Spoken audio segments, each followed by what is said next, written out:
Hi and welcome to the vlog, or if you're here because you watched part 1 of my health, welcome back. I am about to share with you why I think I am in perimenopause and what symptoms I have and how they affect me. If you didn't watch part 1, that vlog was about my life with an endocrine disorder. I've got an overactive thyroid. And also what it's like being a special needs mom with arthritis and joint pain and depression and anxiety. So if you didn't watch that, by all means go and have a watch either now or after you finish watching this one. It doesn't actually matter which order you watch them in really, though I will tie a lot of the symptoms I talk about in this vlog with symptoms that I mentioned in part 1.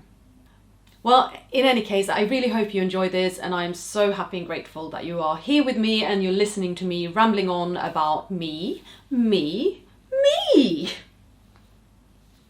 next thing I wanted to talk a little bit about then is perimenopause, and this is a topic that is starting to be talked about a lot more now, which is amazing.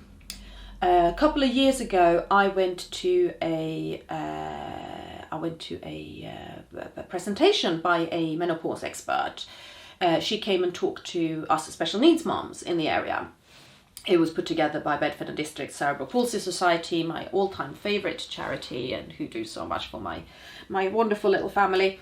They got a perimenopause expert in, and we went there, and she told us, a menopause expert, but she told us a lot about menopause and perimenopause, and I learned so much in that presentation, because effectively what I knew before was that I'll go through menopause somewhere in my early 50s likely, judging by my mum, and you get hot flushes, and that's pretty much all I knew. And I did not know about all the other symptoms that come with it, and that perimenopause easily starts in your 40s, even earlier, that there are perimenopausal women in their 30s. That is early onset perimenopause. But I also learned that the NHS guidelines is that if you're over 45 and you have a lot of symptoms, then treatment is offered.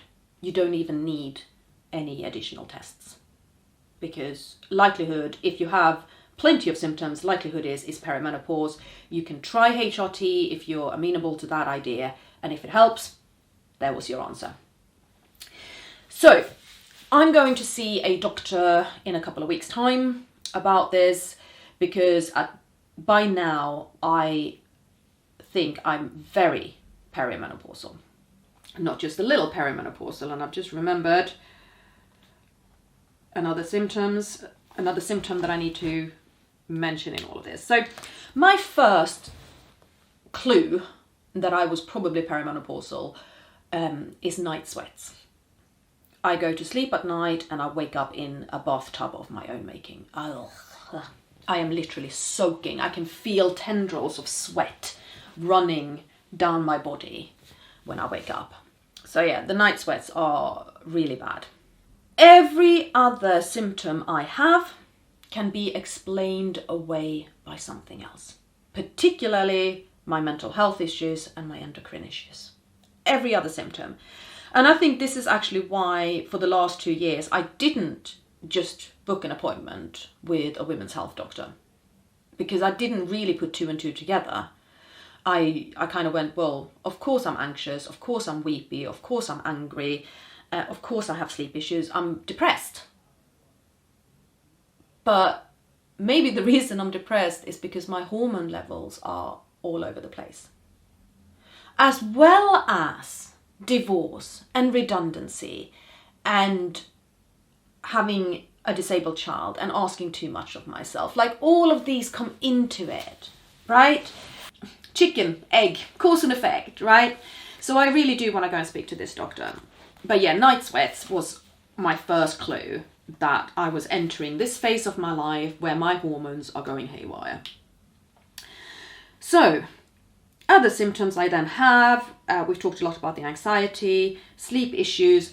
Now, in part, my sleep issues are caused by the fact that I have young children and one young child who doesn't really sleep. Thank you, Elin. But even when I don't have the kids, right, I sleep, but I never feel rested, if that makes any sense. And so I have a lot of fatigue. I'm sort of fighting through fatigue every day to just be a normal functioning human being. I mentioned I have digestive issues. I have brain fog and I'm really forgetful. We saw that. What's the name of that herb again? Yeah, very forgetful. I start things and then I have no idea what I was doing. And I find it more difficult to retain information. And I struggle with that at work because there's so much that I need to learn. And here is a funny one, because my manager, he said straight out to me, "You are smarter than all of us put together."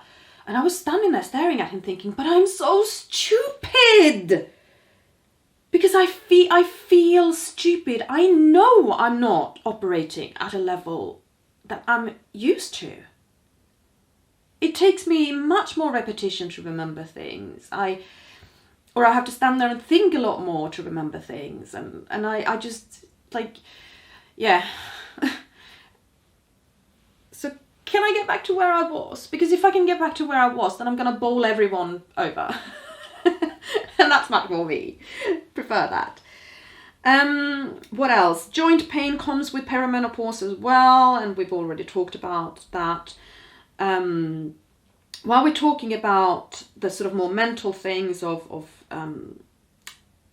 brain fog and stuff, my thoughts are not my own. This is a weird one.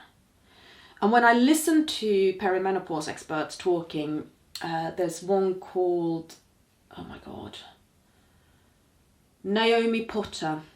Naomi Potter wrote the book Menopausing together with Davina McCall. I've not read the book, but I've had it recommended to me, so I'm going to put that recommendation out to you guys as well. Menopausing, Davina McCall and Naomi Potter. Yeah, listening to podcasts with Naomi Potter is really interesting. And she says a lot of women are telling her that I just don't recognise myself. I don't know who I am. And I'm like, oh my God, yes. Because I have thoughts that aren't my own and I feel crazy. I really do. And they're cycle related. So they're part of worsening PMS symptoms. Another one we're going to go into. But for a couple of days every cycle, I think things that otherwise I don't think, and I feel things that otherwise I don't feel. I need to have more babies. I have to have more babies. Babies, I need to be pregnant again. I need to breastfeed again. I need to fill the world with wonderful babies. I do not want more babies. Okay? Okay? I just don't. I am done. Shop is closed. I'm never putting myself through that hell again. Thank you. But those 2 days, I will cry about the fact that I'm not having more babies. And I will sit and cry about the fact that nobody loves me. I love me. To be perfectly honest, I'm actually okay with that. And I know there are loads of people out there who love me and appreciate me. But for 2 days, every cycle, I do not believe in this. And I am in bits over it. I also have a lot of rage. I have unreasonable levels of anger. And this goes out over my children, and that is not okay. And this is why, I think this is the main thing that actually kicked me up the butt and said, go and see a doctor, is the fact that my anger goes out over my children, and that it's not okay with me. It is not okay with me. A few weeks ago, I dropped a bottle of vinegar. And it broke. And it broke spectacularly. It was bloody slapstick.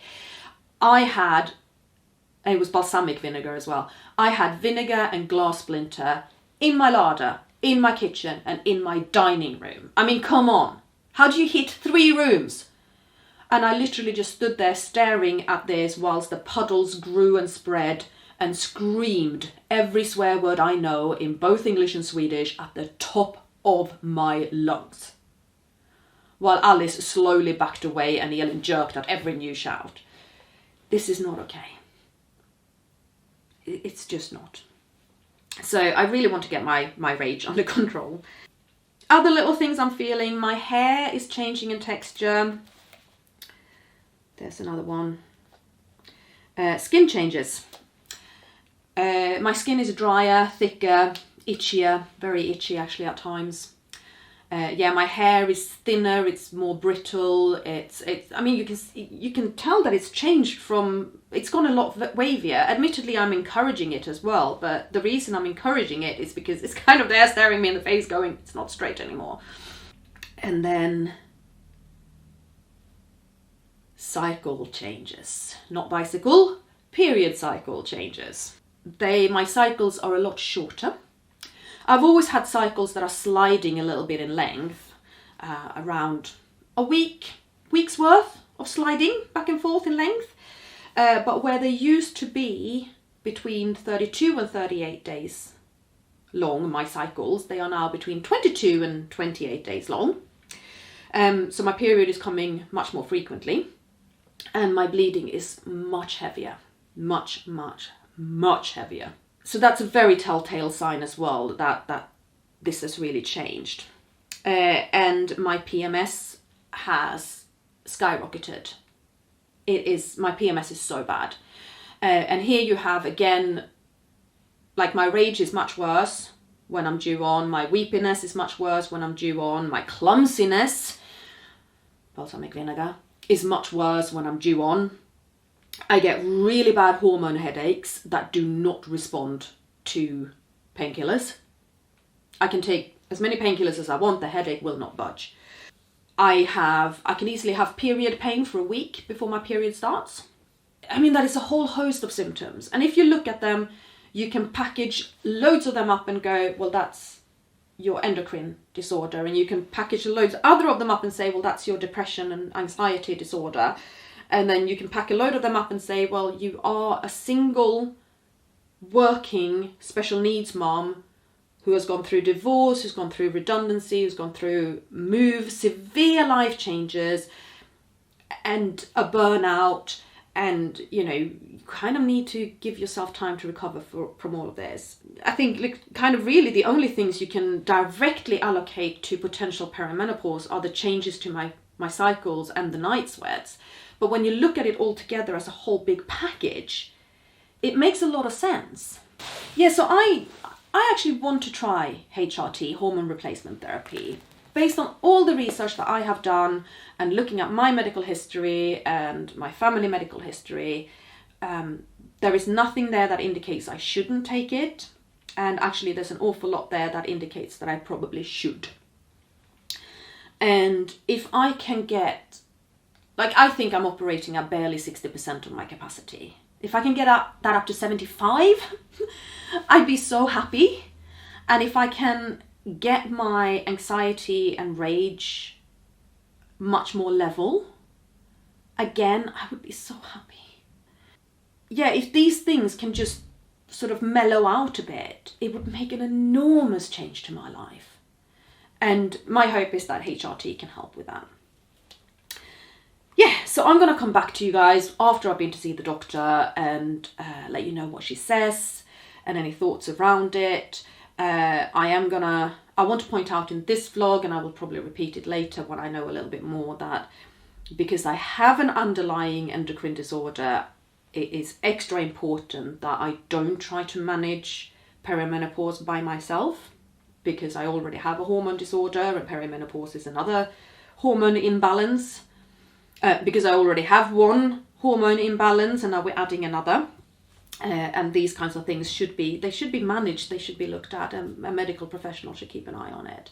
Yeah, I suppose if I can put a message out there to any of you, it is, if you have a collection of symptoms that could be connected to perimenopause, go and speak to somebody about it. Now, what I did, I called up my GP surgery and I said, I want to speak to a doctor about perimenopause. And the receptionist went, excellent, I'm going to put you in on an appointment with one of our women's medical health experts. Hallelujah, that's what you want. You want a women's medical health expert, not just any old doctor. Somebody who specializes in women's care. There are surgeries that have a menopause expert.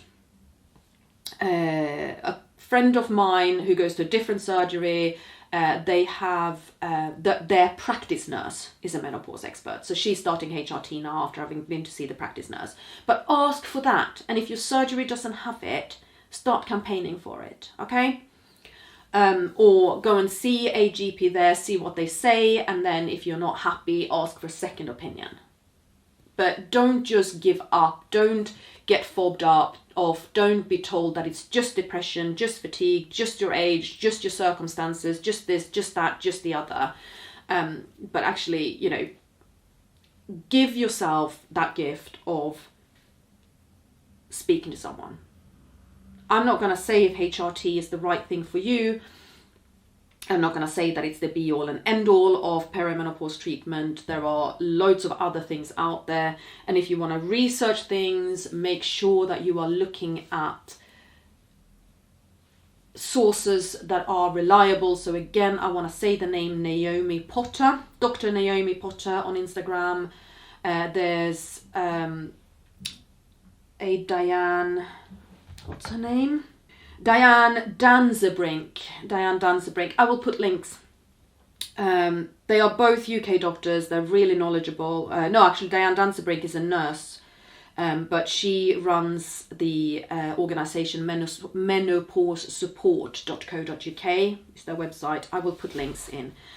Very, very good. And again, you know, if you suspect that you have a thyroid issue, don't try and deal with it by yourself. Go and see a doctor.